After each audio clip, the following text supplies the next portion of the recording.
Elias Thorne was an expert at three things: tie-dyeing stains on white shirts, reciting the Very Hungry Caterpillar by heart, and pretending he wasn't exhausted. Being a single dad to 6-year-old Maya was a whirlwind. His life was a series of, "Where is my other sock?" and "Can we have nuggets for breakfast?" Romance wasn't just on the back burner, the stove was off, and the kitchen was closed. Then came the Tuesday morning at the Rusty Mug, the only coffee shop that opened early enough for his preschool drop-off caffeine requirements. The meet cute with a side of glitter. Elias was struggling. He had a sleeping Maya slung over one shoulder and a leaking diaper bag over the other. As he reached for his black coffee, his grip slipped. The cup didn't hit the floor. It hit the sensible, beige suede boots of the woman standing behind him. "Oh no, I am so sorry," Elias stammered, his face turning a shade of red that matched Maya's favorite crayon. The woman, Clara, didn't yell. She didn't even sigh. She just looked down at her soaked boots, then up at the tiny, glittery handprint on Elias's shoulder. "Is that biological or arts and crafts?"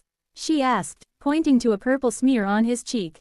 "Glue," Elias sighed. "We had a project at 6 a.m. Clara laughed, a warm, melodic sound that made Elias forget he hadn't slept more than 5 hours a night since 2020. "I'm Clara, and I think you need this more than my boots did." She handed him her own napkin. The slow burn, over the next month, the coffee hand-off, became their ritual. Week 1. They exchanged names and basic stats. She was an illustrator, he was a landscape architect. Week 2. She brought a wet wipe for a mysterious sticky patch on his sleeve. Week 3. He found out she liked her tea with too much honey. Week 4. Maya finally met her. Maya, usually shy, looked at Clara's sketchbook and saw a drawing of a dragon wearing a tutu. "I have a tutu," Maya whispered. "Does your dragon wear it too?" Clara asked, kneeling to Maya's level. Elias watched them, and for the first time in years, he felt a strange, fluttering sensation in his chest that wasn't caffeine-induced. The first date. When Elias finally asked Clara out, he had to clarify, "I have a sitter for 3 hours.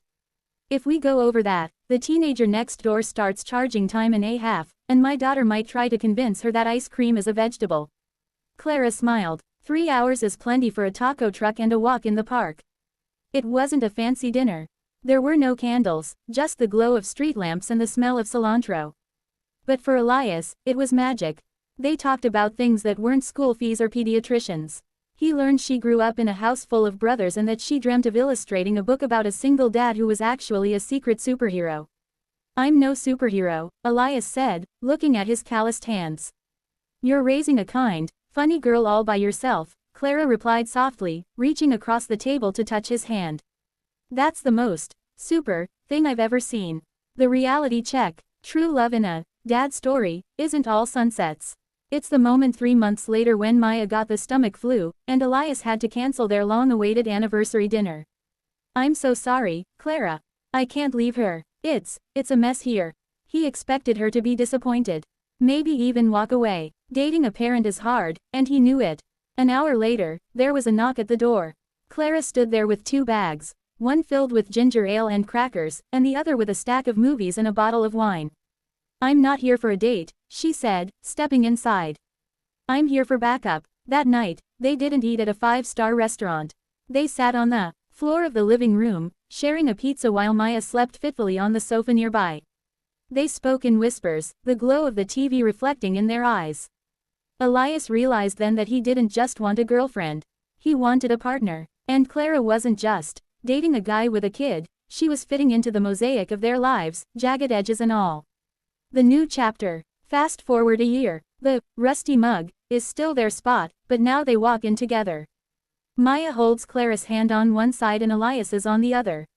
The house is still messy. There is still glitter in the carpet. But the silence that used to weigh Elias down at night has been replaced by the sound of 2 people laughing over a shared life. Elias realized that being a single dad didn't mean his heart was closed for business. It just meant he needed someone brave enough to help him find the keys.